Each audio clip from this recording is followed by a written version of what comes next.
The Prisoner of Zenda by Anthony Hope. Chapter 12. I receive a visitor and bait a hook. About 5 miles from Zenda, on the opposite side from that on which the castle is situated, there lies a large tract of wood. It's rising ground, and in the centre of the demesne, on the top of the hill, stands a fine modern chateau, the property of a distant kinsman of Fritz's, the Count Stanislas von Tarlenheim. Count Stanislas himself was a student and a recluse. He seldom visited the house, and had, on Fritz's request, very readily and courteously offered me its hospitality for myself and my party. This, then, was our destination, chosen ostensibly for the sake of the boar hunting; for the wood was carefully preserved, and boars, once common all over Ruritania, were still to be found there in considerable numbers; really, because it brought us within striking distance of the Duke of Strelsau's more magnificent dwelling on the other side of the town. A large party of servants, with horses and luggage, started early in the morning. We followed at midday, travelling by train for 30 miles, and then mounting our horses to ride the remaining distance to the chateau. We were a gallant party.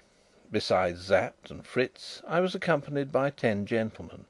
Every one of them had been carefully chosen, and no less carefully sounded by my 2 friends, and all were devotedly attached to the person of the King. They were told a part of the truth. The attempt on my life in the summer house was revealed to them, as a spur to their loyalty and an incitement against Michael.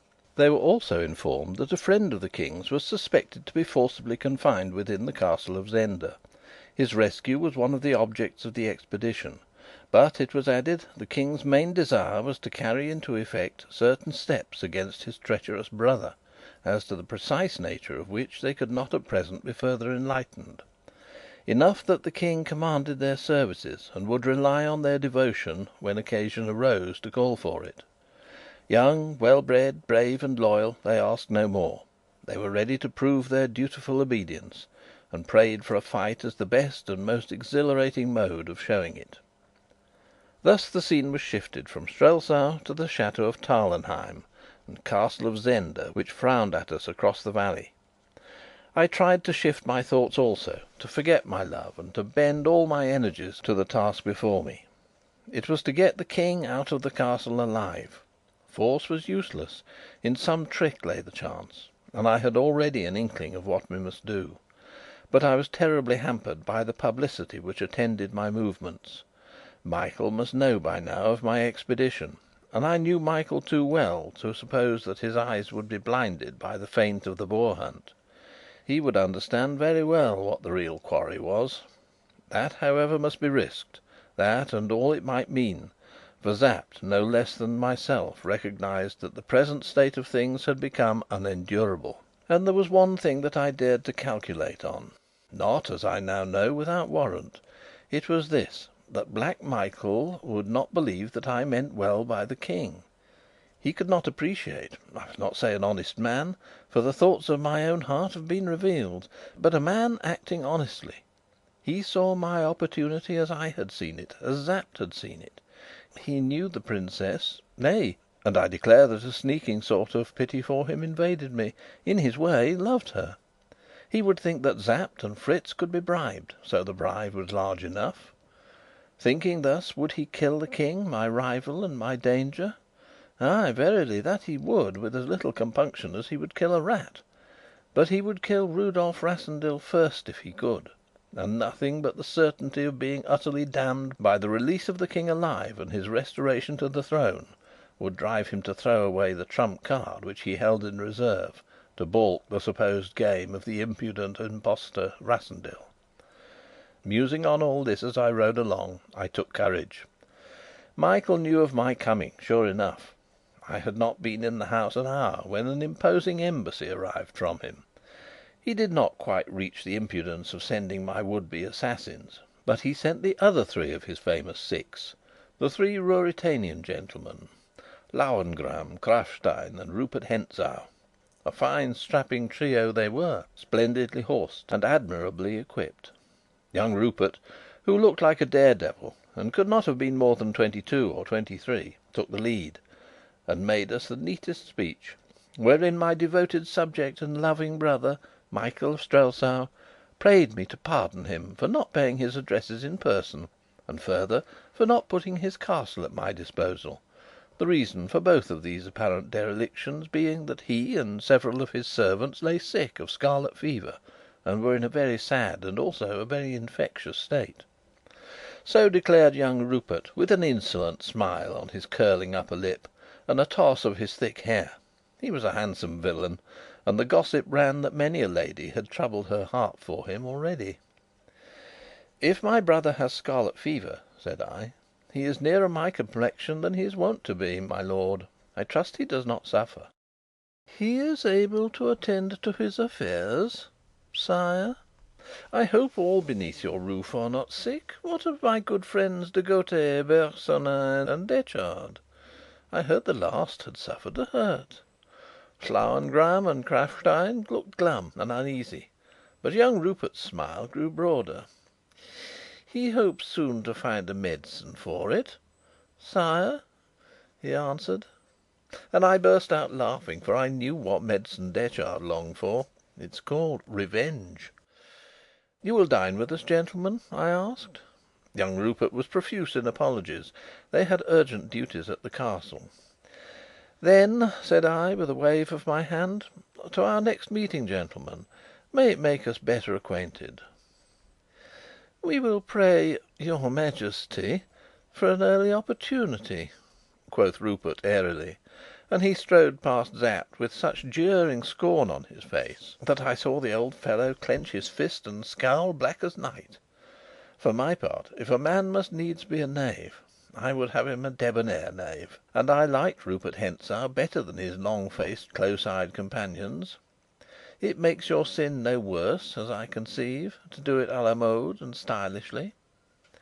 Now it was a curious thing that on this first night, instead of eating the excellent dinner my cooks had prepared for me, I must needs leave my gentlemen to eat it alone, under Sapt's presiding care, and ride myself with Fritz to the town of Zenda and a certain little inn that I knew of.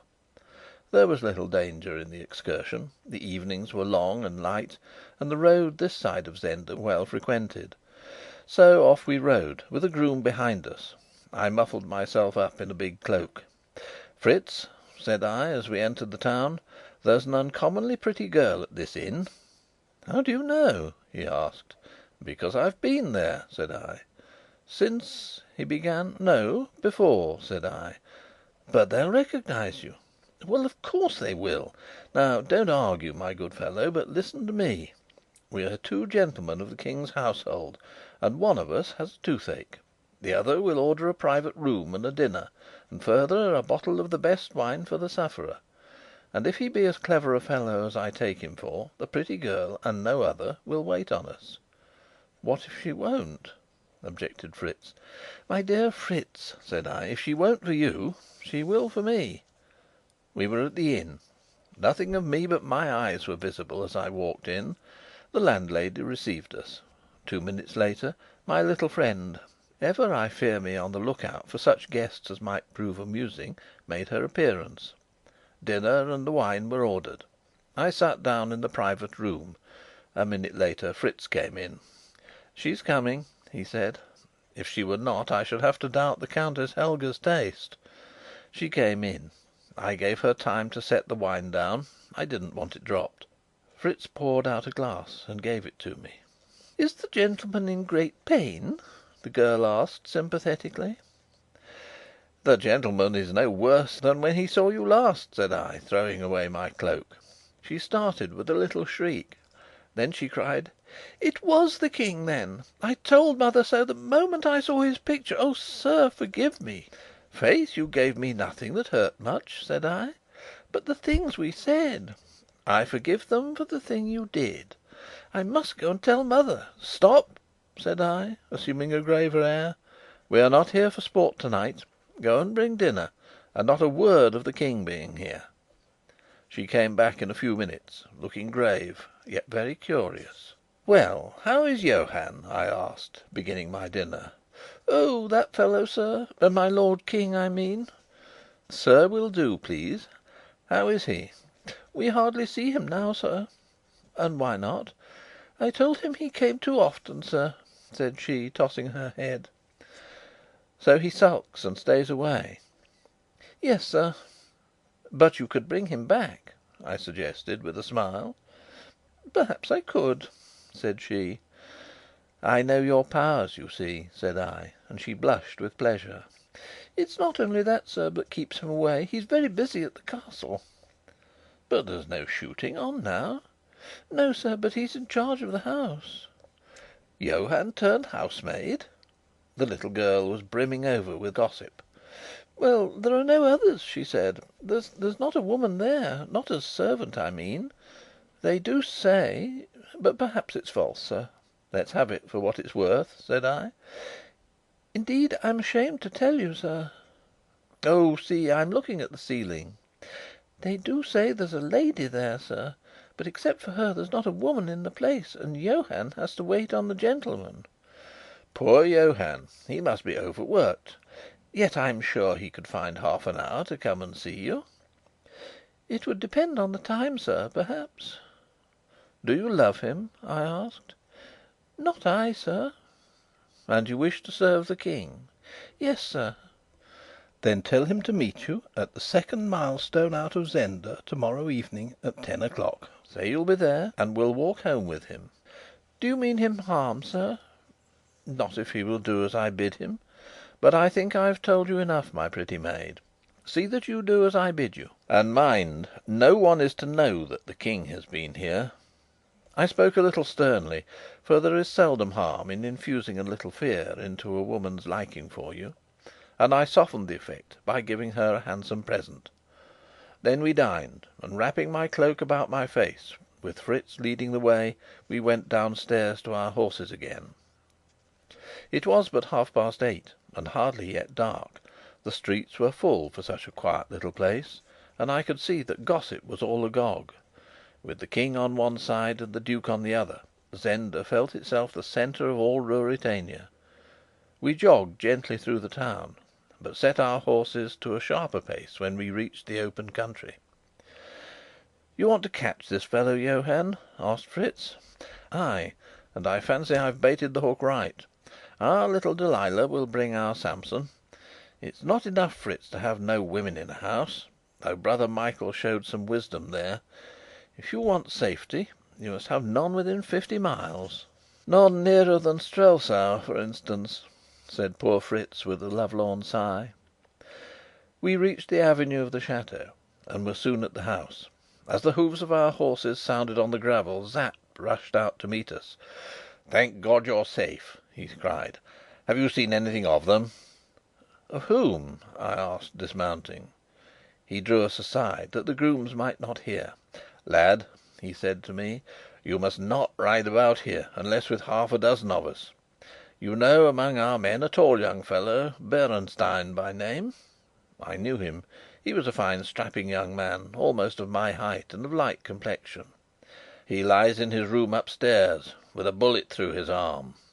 "The deuce he does!" "After dinner he strolled out alone, and went a mile or so into the wood, and as he walked, he thought he saw 3 men among the trees, and one levelled a gun at him. He had no weapon, and he started at a run back towards the house. But one of them fired, and he was hit, and had much ado to reach here before he fainted. By good luck they feared to pursue him nearer the house." He paused, and added: "Lad, the bullet was meant for you." "It's very likely," said I, "and it's first blood to brother Michael." "I wonder which 3 it was," said Fritz. "Well, Sapt," I said, "I went out tonight for no idle purpose, as you shall hear. But there's one thing in my mind." "What's that?" he asked. "Why, this," I answered: "that I shall ill requite the very great honours Ruritania has done me, if I depart from it leaving one of those 6 alive. Neither, with the help of God, will I." And Sapt shook my hand on that. Chapter 13.